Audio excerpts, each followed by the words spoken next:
ሰላም ጤና ይስጥልን ወደ ኢቲአርት ሚዲያ ቤተሰቦቻችን እንደምን አላችሁ እንደምን ከረማችሁ እግዚአብሔር የተመሰገነ ይሁን እኛ ጋር ሁሉም ነገር ሰላም ነው እንደተለመደው ዛሬም አንድ እንግዳ ይዤላችሁ መጥቻለሁ ከእንግዳችን ጋር ደስ የሚል ቆይታ ይኖራናል ማለት ነው እስከ ፕሮግራማችን ፍጻሜ ድረስ አብራችሁን ቆዩ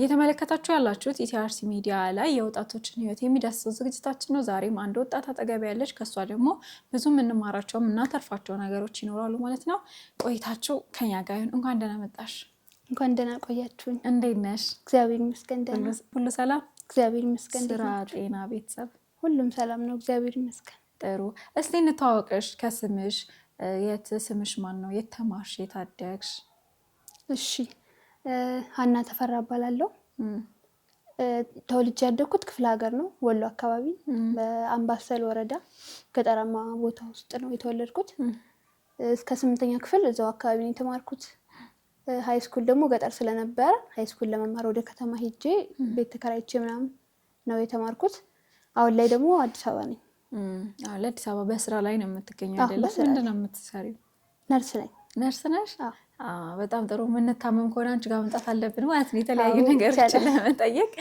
እሺ ሀና በጣም አመሰግናለሁ እንግዲህ የህይወት ልምድ አለኝና መጥቼ ማካፈል ፈልጋለሁ ስላልሽ ማለት ነው የሀና የልጅነት ህይወቷ እንዴት ነበር ያው በገጠራማ አካባቢ ነው ያደግኩት ብለሻል በገጠራማ አካባቢ ማደግ ደግሞ ትንሽ ቻሌንጅ የሚያደርግ ይመስለኛል ለዛ ያንቺ የህይወትሽ አጀማመር ያለው ነገር እንዴት ነበር የኛ ህይወት አጀማመር ያው እንደ አብዛኛው የገጠር ልጅ ገጠር ላይ ይከብዳል ትምህርት ማህበረሰቡም ለትምህርት ያለው አመለካከት ብዙም አይደለም በዛ ላይ ደግሞ ቻሌንጆች አሉ ማለት ስራው ይከብዳል ከዛን ደግሞ ትምህርት ቤቶች ሩቅ ናቸው ሩቅ መንገድ ሄዶ መማር አለ በዛ መሃል ያው ብዙ ሰው አይዘልቅበትም እስከመጨረሻው ኦኬ አይዘልቅበትም ትምህርቱ ላይ መሃል ላይ ምናምን የማቋረጥ ነገር ይኖራል ቢያንስ እስከ 8 ምናምን ቢማሩ ነው እንደዛ አይነት ነገር ነበር አንቺ እስከ 8 ምን ነው የተማርሽው እዛ ገጠር ላይ እስከ 8 ኦኬ ከዛ በኋላ ወደ ከተማ መጥተሽ የተማርሽና እንዳልሽኝ በጣም ብዙ ተስፋ የሚያስቆርጡ ነገሮች አሉ እንኳን ይሄ በጣም ገጠር የምንልባቸው አካባቢዎች አይደለም ትንሽ ከከተማ ወጣ ያሉ አካባቢዎች እንኳን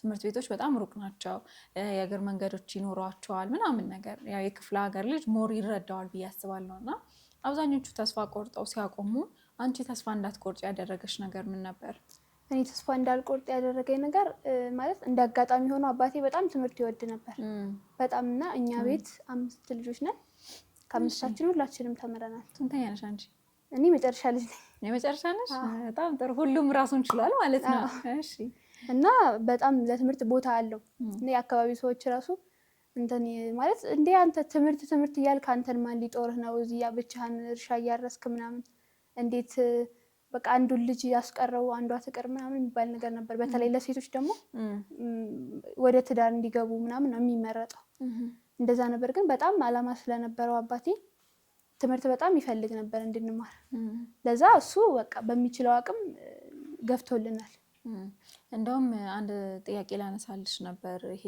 አሁን እንደነገርሽኝ ከሆነ በጣም ገጠራማ አካባቢ ተወልደው ያደጉ ይሄ በትምህርታቸው ማይገፉ በተለይ ደግሞ ሴቶች ሲሆኑ ቶሎ ወደ ትዳር መግባት ነገር አለና በግፊት ባይፈልጉም በግፊት ይሄ የአብዛኛው የኢትዮጵያ የገጠር አካባቢ የሚባለውን እንደ ካልቸር የሚታየበት ነገር አለና እናንተ ጋር እንዴት ነበር ያ ነገር አንቺ ጋር ተጽዕኖ አልፈጠረብሽም አላመጣብሽም እሱ እኔ ጋር አልፈጠረብኝ ትንሽ ከኔ ትንሽ ከፍ የሚሉት ጋር ያው ወደኛ ባች ሲሆን ትንሽ ተጽዕኖ እየቀነሰ ሰዎችም እያወቁ ምናምን የመጡበት ሰዓት ነው ከኔ በፊት ያሉ ግን ብዙ ማቃቸው እህቶች አሉ እኔ በኔ እድሜ ሆና እኛ ጋር የምትማር አሁን 2 ልጅ ምናምን የወለዱ እንደዚህ እዛው ገጠር ውስጥ የተቀመጡ ማቃቸውም አሉና በዛ ላይ ያንቺ እናት አባት እንትን አሁን ያንኛው በቃ ከማህበረሰቡ የተቀበልነው ነገር ነው የምናውቀው ብዙ እውቀቱ የለንም ገጠር ውስጥ ስንኖር ለዛ ቤተሰብ ትንሽ ያው አንዳንዴ እንደመታደል ሆኖ አንዳንድ ቤተሰብ ጥሩ ነገር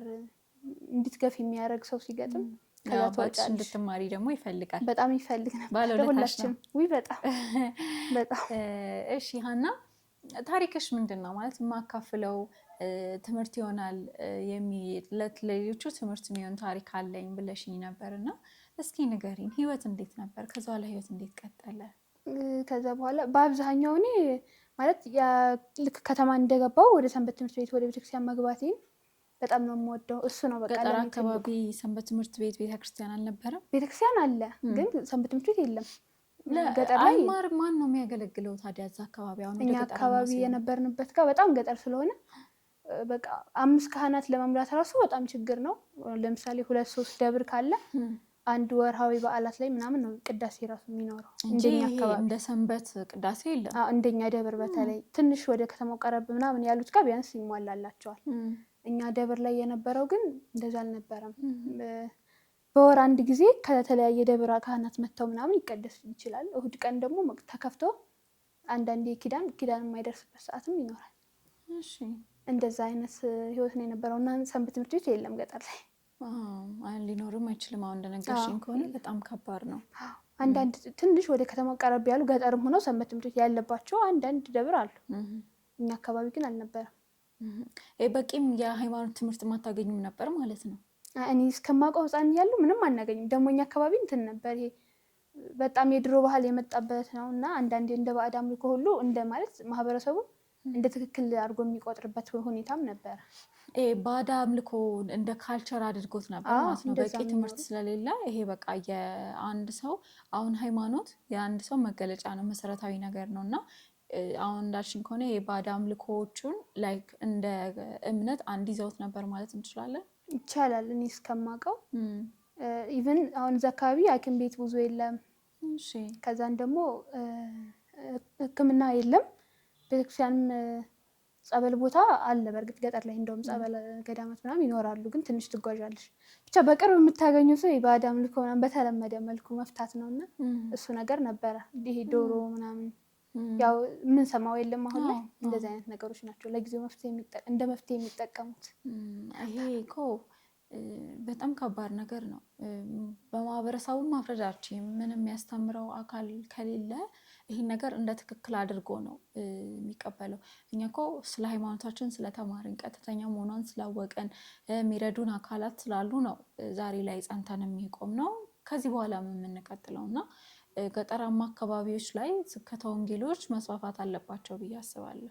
አዎ በጣም እኔ ማለት አንዳንዴ ወደ ሰንበት ትምህርት ቤት እንደዚህ እድሉ ገጥሞኝ ከገባው በኋላ ያለውን ነገር ስማር ሳቅ እንዴት ብዬ ነው መመልሳቸው። እግዚአብሔር ይመስገን አሁን ላይ እናቴን ቢያንስ በቃ በሌሎችን እንትን ማለት እድል ባይኖረኝም ተመልሼ እናቴ አሁን ላይ በህይወት ያለችው እናቴም ስለሆነች እሷን ስለሱ መጥፎነት ስለ ሃይማኖት አንዳንድ ነገሮች ባገኘሁት አጋጣሚ ለመንገር እሞክራለሁ። እሷም እንድትመለስ ያው እኔም ብቻ ሳልሆን ታላላቆችም ምናምን እንደዚህ ተባብረን አሁን ላይ እግዚአብሔር ይመስገን ጥሩ ላይ ነው ያለችው።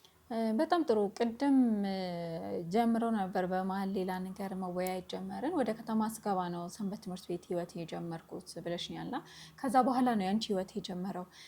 ምን አጋጠመሽ? እንዴት አለፍሽው? የሚሉትን ነገሮች ዘርዘር አድርገሽ ንገሪ። ኦኬ አዎ 9 ሃይ ስኩል ስገባ ነው መርሳ የሚባል ከተማ ነበር የጀመርኩት ሃይ ስኩል 9ኛ ክፍል። መጀመሪያ አካባቢ ጎረቤት ላይም ልጆች ምናምን ነበሩ ለምን ሰንበት ትምህርት ቤት አንማርም ምናምን ብለው። በእርግጥ እኔም አውቃለሁ ከዛ በፊት ገጠር እያለሁ ወንድሜ ታላቂ ሲመጣ ሁላችንም ለመማር ወደ ከተማ ነው የምንሄደው። እሱ ሲመጣ ስለ ሰንበት ትምህርት ቤት እንደዚህ ሲዘምር ምናምን ሰማ ነበረ እና ፍላጎቱ ነበረ። ገባሁኝ ሰንበት ትምህርት ቤት እየተማርኩ እያለ 9ኛ ክፍል መጨረሻ አካባቢ ነው ፋዘር ያረፈውና ከብድ ነበር እሱ ጊዜ እና እሱ ሰዓት ለእኔ በቃ በጣም የሚከብድ ማለት ምንም አላውቅም። እስከዛን ሰዓት ድረስ ምንም ጭንቀት ምናምን ሀሳብ ልጅም ነበርኩኝ። ምንም ህይወት ምን እንደሆነ አይገባኝም ነበር። በዛን ሰዓት ግን በቃ ፋዘር ሲያርፍ ሁሉ ነገር ነበር የጨለመብኝ ለእኔ። በቃ አዲስ የለም አዲስ ነገር በቃ የሚከብድ ነበር የሆነብኝ። ግን ያው ሰንበት ትምህርት ቤት ነበርኩ። አጋጣሚ ደግሞ የሆነ ፈጣሪ በሆነ መንገድ ያስተምርሻል። ልክ ጉባኤ ስገባ ወይም አጋጣሚ ሰንበት ትምህርት ቤት ስገባ የሚሰጠው ትምህርት ስለሞት ሆኖ አገኘዋለሁ እና የሆነ ሰዓት ላይ መምህራችን የቅዱስ ዳዊትን ታሪክ አንስቶ ልጁ የታመመበትን ከእንግዲህ እኔ ወደ እርሱ እንጂ እሱ ወደ እኔ አይመጣም ብሎ ሀዘን ልብሱን ተወ ምናምን የሚለውን ፓርት አስተማረ ማለት ነው። ለእኔ መሰለኝ እና በቃ እንትን አልኩ። በጣም ተስፋ ቆርጬ ከነበረበት ሁኔታ ተመለስኩ በዛ ቅጽበት እና በቤቱ መኖር ማለት አንዳንዴ ፈጣሪ ራሱ አይመጣም በሆነ መንገድ ያንቺ ያለሽበትን ስሜት ያለሽበትን ሁኔታ ስለሚያውቅ የሆነ ነገር ልኮ ያስተምርሻል። እና እሱን ትምህርት አረሰውም። በቃ በዛ ሰዓት ራሴ መፍትሄ መፍጠር ጀመርኩ። ማለት ከራሴ ጋር ለመሆን ለመቋቋም ማሰብ ጀመርኩኝ።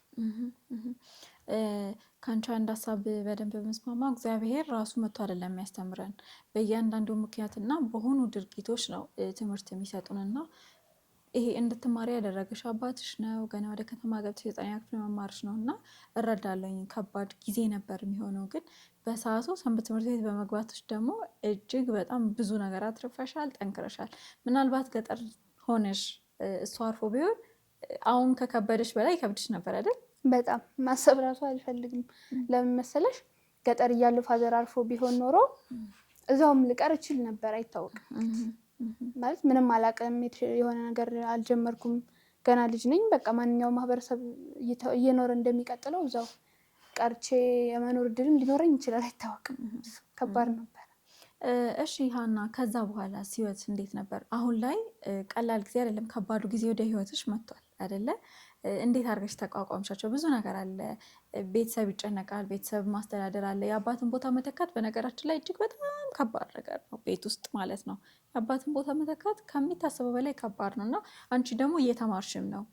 ይሄ አካባቢ የማህበረሰብ ደግሞ ተጽዕኖ አለ። ለምን ትማራለች ሰርታ እናቷን አታኖርም የሚባሉ ደግሞ የማህበረሰብ ተጽዕኖ አለች እና የማህበረሰቡ ተጽዕኖ አሉና እንዴት አለፍሽው? እንዴት ነበር? እዛ ውስጥ የነበሩት ፈተናዎች፣ ቻሌንጆችስ ምን ነበሩ? ያኔ ከባድ ነበረ ለእኔ።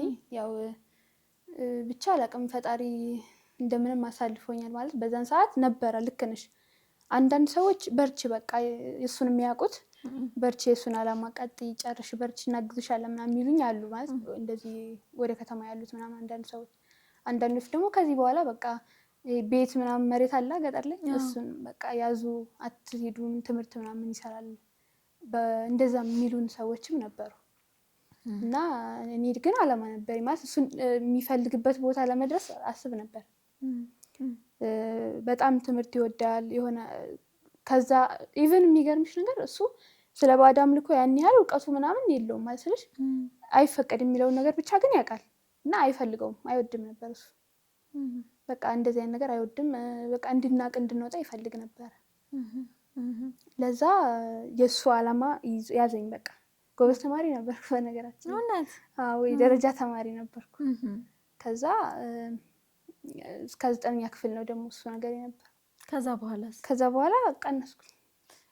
ጫናዎች ስለበዙ መሰለኝ፣ እኔም ግራ ገብቶኛል። ማለት ለራሴ ክላስ ስማር አይገባኝም ምናምን። ብቻ ባላወቅኩት አጋጣሚ 10ኛ ክፍል ስገባ ውጤት ወርዶ ምናምን ያገኘሁት። ምን አደረግሽ እንደዛ ሲከሰት? ምንም በቃ ራሴን ለማስተካከል ለማንበብ ምናምን ሞከርኩኝ፣ ግን እንደ ድሮ ሊሆን አልቻልኩም። እና እንደዛ ስለነበርኩኝ እሱ ይጠብቃል የተሻለ ቦታ እንደምደርስ። የእሱን አላማ ለማሳካት ደግሞ ምንም አደርጋለሁ ብዬ ቀጠልኩ ትምህርቴ። እሺ ቀጠልሽ፣ 10ኛ ተማርሽ። ከዛ በኋላ ያለውን አሁን መቼም ትልልቅ ቦታዎችን አልፈሽ ተምረሽ ነው ነርስ የሆንሽው። ነርስ መሆን ቀላል ነገር አይደለም፣ እጅግ ከባድ ነገር እና የሚያኮራ ነገር ነው። እና ከዛ በኋላ የነበረሽ የህይወት ታሪክስ ምን ነበር? ከዛም በኋላ ያው ቤት ተከራይቶ መማር ይከብዳል ያላባት። ወደ ሌላ ቦታ ቤተሰብ ጋር ሆኜ መማር ጀመርኩኝ። ወደ ገጠር ተመልሰሽ? አይ ገጠር ሳይሆን ከተማ ሆኖ ከእህቴ ጋር፣ የወንድሜ ሚስት ነች፣ እሷ ጋር ሆኜ መማር ጀመርኩኝ። እና በዛ አጋጣሚ ደግሞ እሷን ማመስገን የምፈልገው፣ እሷም በግቢ ጉባኤ ምናምን ያለፈች እህቴ ናት። ሰንበት ትምህርት ቤትን እሷም ትደግፋለች። በቃ እኔም ገባሁኝ ሰንበት ትምህርት ቤት። አሁን የሚሄድኩበት ቦታም ገባሁኝ። እዛም ገብቼ በቃ ማለት ህይወት ይከብድሻል እንደ አዲስ ከእናት አባት ተለይቶ መኖር። ትምህርት ደግሞ በዛ ላይ ውጤታማ ሳልሆን ስቀር ይከብደኝ ነበር።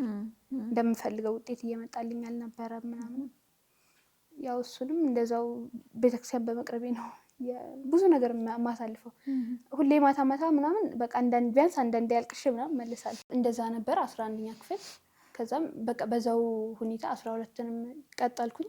ግን የሆነ ስለ ውጤት ሳስብ ይከብደኝ ነበር። 12 ላይ መጣም ይችላል ምናምን የሚለው ነገር እና በዛ ሁኔታ ብቻ ሰንበት ትምህርት ቤት አባል ነበርኩኝ።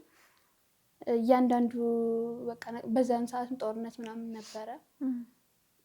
ሲጨንቀን ቤተክርስቲያን ነው የምናሳልፈው፣ አብረን ሰንበት ትምህርት ቤት ነው የምንውለው ምናምን። 12ኛ ክፍል ውጤት መጣልሽ? አልመጣም። 12ኛ ክፍል ውጤት ቀረ። ከዛ በመሀል 2014 መሰለኝ 2014 ላይ ይሄ የመጀመሪያው ባች ነበረን እኛ 10ኛ ክፍል መፈተን የቀረበት 12ኛ ክፍል ደግሞ ወደ ዩኒቨርሲቲ ገብተን መፈተን የጀመርንበት ባች ነበርን እና ያው ዩኒቨርሲቲ ገብተን ተፈተንን ጥቅምት አካባቢ ነበር። ከዛ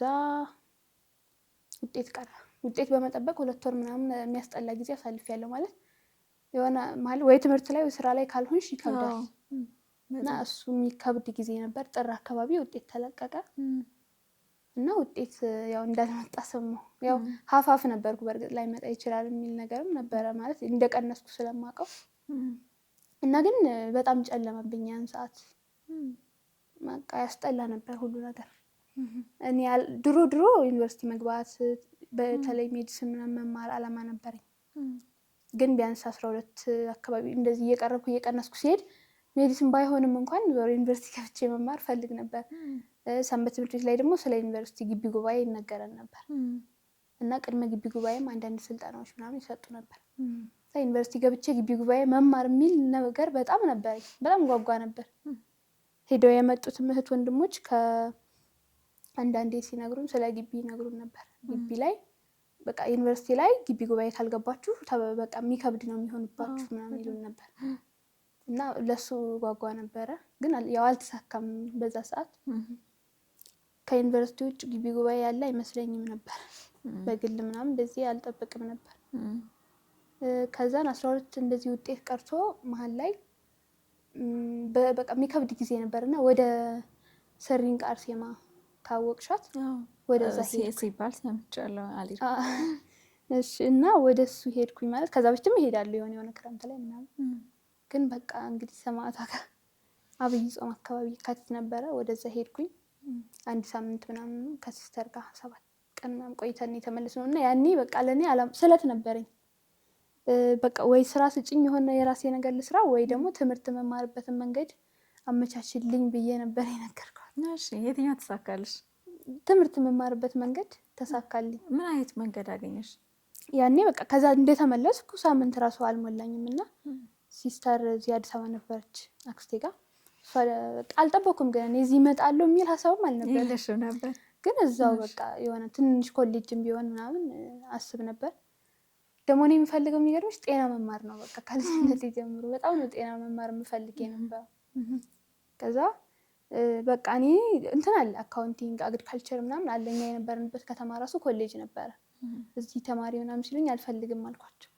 እኔ ጤና ካልሆነ አልማርም በቃ ምናምን የማልፈልገውንም አልማርም ስላቸው በመሀል እንዳልኩሽ ከዛ ከተማ እንደተመለስኩ 1 ሳምንት ሳይሞላኝ ሲስተር ደውላ እኛ ጋር ነኝ እና በቃ ኢቭን ክፍያ ምናምን ቢከብደን እንኳን ስራ ስለማይጠፋ እየሰራሽ ትማሪያለሽ አለች። እና አክስቴም እንደዛው አበረታቱኝ። እሺ በቃ ብዬ ምንም ሳልል መጣሁ። የሆነ እድል ይከፈትልሻል ብቻ አንዳንዴ መጠየቅ ነው የሚጠብቅበት። ከዛን መጣሁኝ ወደ አዲስ አበባ መጣሁ። ጀመርኩ ኮሌጅ በነርሲንግ ማለት ነው። በነርሲንግ በምፈልገው ዲፓርትመንት እየሰራሽ ተማርሽ? እየሰራው መማር ጀመርኩኝ። እሺ ከዛን ግን ይከብድ ነበር ማለት ምኑ ከበደሽ? ማህበረሰቡ የሆነ አገሩ አዲስ ነው ለኔ። በዛ ላይ ኮሌጅ ስትገቢ ከሰው ጋር መጣጣም ምናምን ሰው የለም የምታውቂው፣ ብዙ ነገር ይከብዳል። ግን ያው ኮሌጅ ሲሆን ደግሞ ከተለያየ ቦታ የመጣ ሰውም ይኖራል እንዳንቺና ሁሉም አዲስ ሲሆን ትግባቢያለሽ። ቤትም እንደዚህ ማለት ከእናት ወይም ከለመድሽው ኑሮ ወጥተሽ ደግሞ ሰንበት ትምህርት ቤት የመግባት እድል አላገኘሁም ነበር እንደመጣሁ። አልጠየቅሽም ነበር? አይ ሰንበት ትምህርት ቤትማ አለ፣ ግን ያው ቤት ፈራ ነበር። ኦኬ ለነገሩ ለከተማውም አዲስ ስትሆኚ ከተማውም ሰፊ ሲሆን ምናምን ድንግርግር ያደርጋል። ከዛ አንጻር የመግባት እድሉ አልገጠመኝም ነበር እና ከአገልግሎት መራቅ ይከብዳል። እኔ ያደግኩት በዛ ወይ ስለሆነ ከሆነ ጊዜ በኋላ እንደዚህ ሄደሽ መሀል ላይ ሲቆም ይከብድሻል፣ የለመድሽው መንገድ ሲቆም ማለት ነው።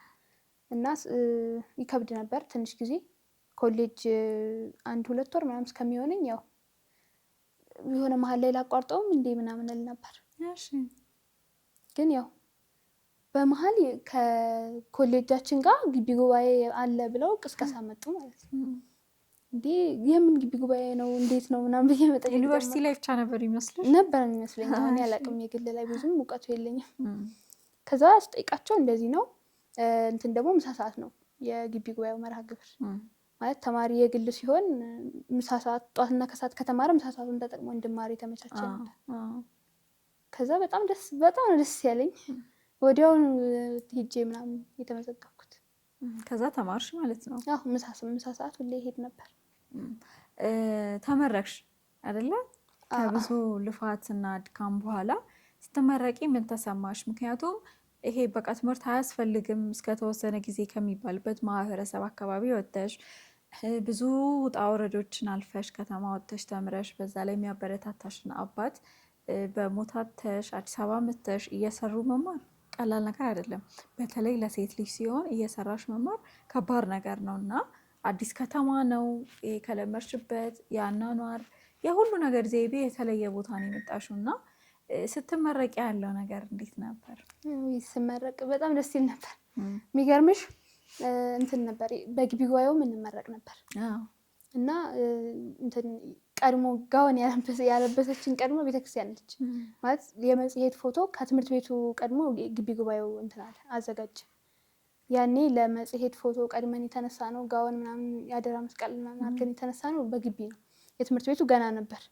በቃ ያኔ በጣም በቃ ጉጉቴ ፎቶ ተነስተሽ ራስሽን በጋውን ማየት ደስ ይላል። በጣም ነው ደስ የሚለው እና የሆነ ከዛ ምን ተሰማኝ በቃ የሆነ ዓለማዊ ትምህርትን ሁሉ ረሳሁት። በቃ የሆነ ቤተክርስቲያናችን እንዲህ ናት አይነት ነገር ደስ የሚል የማልገልጸው ነገር ተሰማኝ። ከዛን በቀጣዩ ወደ የትምህርት ቤቱን ምርቃት መርሃ ግብር ወዲያውኑ ስራ ያገኘሽው?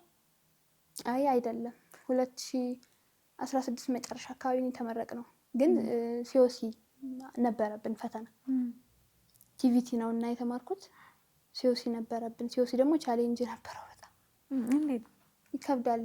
ብዙ ሰው አያልፍም እና በቃ እንሞክራለን ምናምን። አብዛኛው የኛ ሲኒየሮች እንደወደቁ ምናምን ነው የምንሰማው። 2000 ከኛ በፊት የነበሩት ባቾች እሱ በጣም ይከብድ ነበር።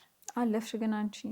አዎ ግን የሚያስጠላ ነበረ ማለት ልክ ተመርቀን አጋጣሚ ኮሌጁ እንትን ነበረ ቀድሞ ነበር ያስመረቀን። ከሲኦሲ ሳንወስድ ትንሽ የሚቀሩን ትምህርቶች ነገር ነበሩ። ቅድሚያ ተመርቀን አንድ ላይ ከኛ በፊት የነበሩ የሚመረቁ ነበሩ።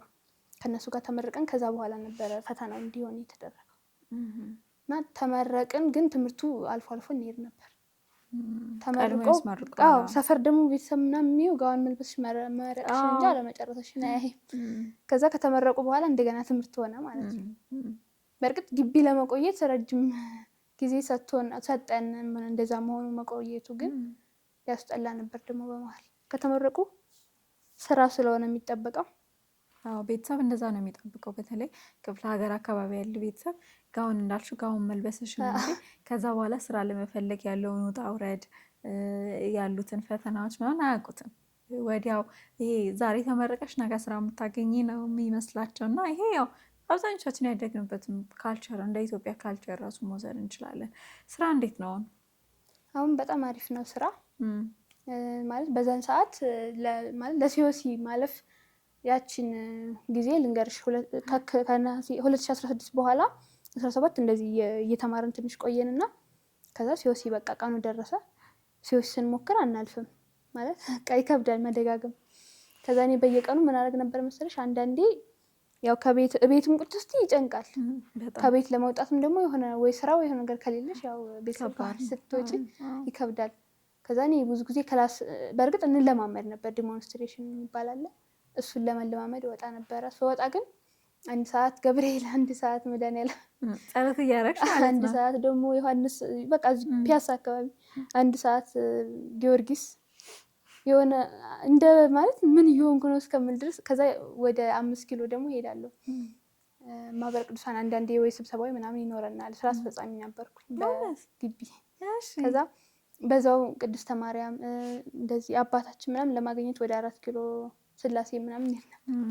እዛ ብቻ ብዙ ቀን ሙሉ ሲደብርሽ ቤት መሆን አንዳንድ 30 ደቂቃ ቢያንስ አንድ ጊዜ በቀን ጠዋት መድኃኒዓለም ከዛ ትንሽ ቆይቼ ጊዮርጊስ፣ ከዛ ዮሐንስ፣ ከዛ ቅድስተ ማርያም፣ ከዛ ስላሴ 4 5ቱንም ቤተክርስቲያን ረግጬ የምገባበት ቀን ነበር። እና እንደዛ እያልኩኝ አለፈ ያ ጊዜ። ያው ሲወሲን በስከ መጨረሻ ተሳካ። አንዴ ወደኩኝ፣ ሁለተኛም ወደኩኝ፣ በሶስተኛው አለፍኩኝ። ግን ያው አላ መጀመሪያም ስወድቅ ከዚህ ሰው እንድማር የምፈልገው የመጀመሪያው ማለት እኛ በተፈተንበት ሴንተር ምናምን አልነበረም የተፈተንኩት፣ ሌላ ቦታ ቀይሬ ነው ይሻላል ተብሎና ልክ እዛ ብዙ ቦታ ማለት አልፌ ሄጄ የተሻለ አገኘው ብዬ ምናምን እዛም ስፈተን እዛም ወደኩኝ። ደግሞ እዛ ስወድቅ የሚገርምሽ ፕራክቲስ እና ቲዮሪ ያለው ፕራክቲስ አልፌ ቲዮሪ የሚባለውን ፓርት ደግሞ በ1 ፖይንት ነበር የወደኩትና ይከብድ ነበር። ግን የተረዳሁት በሰዓቱ ለበጎ ነው፣ ፈጣሪ የሆነ ሊያስተምረኝ የፈለገው ነገር አለ ብዬ ተስፋ ሳልቆርጥ ደገምኩኝ። አሁንም አልሆነም ነበር፣ በሁለተኛውም በሶስተኛው ነው ያለፍኩት። አሁን የት አካባቢ ነው የምትሰሪው? ፒያሳ። እንግዲህ ማለት ደስ የሚል ነገር ነው። ከብዙ ውጣ ውረዶች በኋላ ተሳክቶልሽ ለዛውም የምትፈልጊውን አይነት ሙያ መስራትሽ በራሱ ይሄ ለአባትሽ ራሱ በጣም ትልቅ ኩራት ነው። አሁን የሚኖር ከዚህ በላይ እንደሚኮራብሽ አስባለሁ። የእሱንም ሀሳብ ነው ያስቀጠልሽው። ቀላል አይደለም። በነገራችን ላይ የማህበረሰብ ጫና ቤተሰቦች ላይ ቀላል አይደለም። መጀመሪያ ላይ እንዳልሽው እንዴት ተዋት ትጦር ምናምን መባል እና ያን ጫና መጋፈጥ ቀላል ነገር አይደለም። ደግሞ እንደዚህ ደርሰሽ አይ የኔ ልጅ ታኮራኛለች ብሎ የተማመነብሽን ቤተሰብ ደርሰሽ ስታሳዩ ደግሞ እጅግ በጣም የተለየ ደስታ አለው አይደል? አዎ በጣም። አሁን የዚህ ሁሉ ምንጭሽ አንቺ ሰንበት ትምህርት ቤት መግባትሽ ነው። ይህ ሰንበት ትምህርት ቤት ባገቢ ኑሮ ልትደክሜ ልትመለሽ ትቺ ነበር አይደለም? እስቲ አሁን ደግሞ ይሄን ለሚሰሙን ወጣቶችም ሆኑ ህፃናት ስለ ሰንበት ትምህርት ቤት ያለሽን መልእክት እና በዛውም በደንብ ያገኘሽውን ነገር እና በመጨረሻ ማለት የምትፈልጊውን ነገር ካለ አስተላልፊ። ስለ ሰንበት ትምህርት ቤት ማለት የምፈልገው በቃ ማንኛውም ህፃን ማለት ወላጆች አንዳንዴ ቢረዱ ብዬ አስባለሁ፣ ቢያስገቡ። ከውጭ የሚወራ ማይሆን ነገሮችም ስላሉ እኔ ባይገጥመኝም አንዳንድ ሰዎች አይሆንም አትሄጂም ምናምን ብቻ ብዙ ቻሌንጅ አልፎ ነው ብዙ ሰዎች የሚገቡት እና ቤተሰብ ተረድቶ ሰንበት ትምህርት ቤት ቢያስገባቸው ማለት መሀል ላይ እኮ ፈተና ይኖራል። ሰው ደካማ ነው፣ ብዙ ነገር ልታይ ትችያለሽ። ግን በቃ በቤቱ በመኖር ብዙ ነገር ይተረፋል፣ በስጋም በነፍስም። በተለይ ከሆነ ከሀይ ስኩሉ ምናምን ጀምሮ ሰንበት ትምህርት ቤት አባል ባትሆኚ ምንም አታውቂም እና የምትሄጂበት መንገድም የሚከብድ ሊሆን ይችላል። በዛ ላይ የምታስተምረን ሰንበት ትምህርት ቤት ቤተሰብ ማክበርን፣ የተሻለ ቦታ መድረስን፣ ከፈጣሪ ጋር መኖርን ነው እና እንዴት ሰው ማንኛውም ወላጅ ልጁ የተሻለ ቦታ እንዲደርስ ይፈልጋል። ስለዚህ እንዴት ቤተክርስቲያን ሰንበት ትምህርት ቤት መሄድን መከልከል የለባቸውም ብዬ አስባለሁ። እኔ የተጠቀምኩት ሙሉ ህይወት ነው ማለት በስጋም በነፍስም ነው የተጠቀምኩት። እንደ ስጋም እግዚአብሔር ይመስገን ያው ብዙ ነገር መስራት ቢጠበቅብኝም በትንሹም ቢሆን የምመኘው ቦታ እየደረስኩ ነው ብዬ አስባለሁ። በነፍስም ደግሞ ደስተኛ ነኝ። አሁን በዚህ ዘመን ሁሉ ነገር ተስፋ ያስቆርጣል። በሰላሙም ይሁን ባለው ነገር ብቻ አጠቃላይ ዓለም ላይ ደስ የሚል ነገር የለም። ግን እኔ አሁን ከማንም በላይ ደስተኛ ነኝ። ብዙ ነገሮች ይገጥማሉ እንደ ወጣትም በቃ የሆነ ያልሆኑ መንገዶችን ልትሄጂ ትችያለሽ። ግን ኤቭሪ ነገር በጸሎት እና ሁሌ ቃሉን በመማር ደግሞ ብዙ እህቶች ወንድሞች ይሰጥሻል እግዚአብሔር።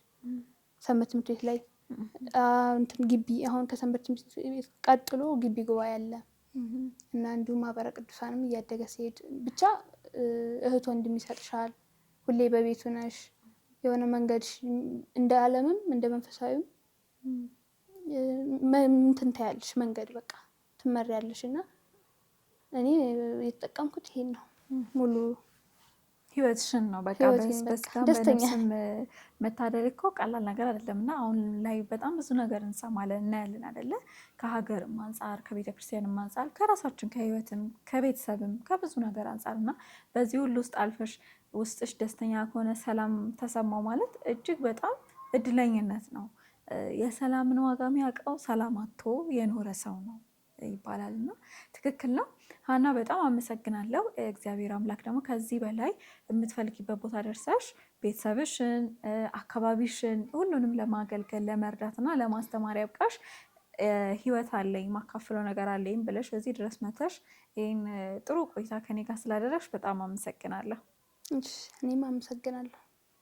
በመጨረሻም ይቅርታ እንዳስተያየት አሁን ላይ የሚያስጠላ የሆነ እንደኔ ግንዛቤ ልክ ያልሆነ ብዬ ማስበው ነገር አለ።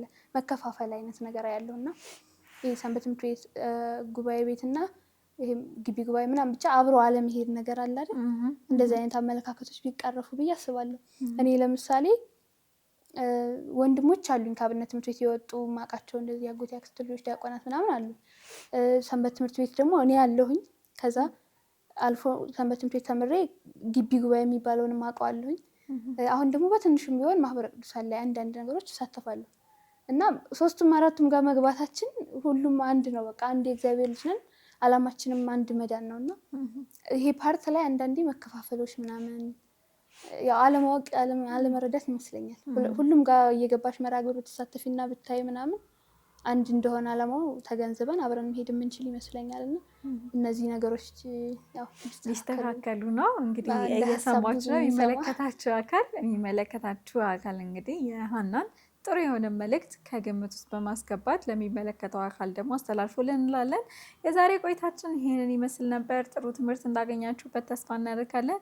በቀጣይ በሌላ እንግዳ እስከምንገናኝ ድረስ ቸር ቆዩልን።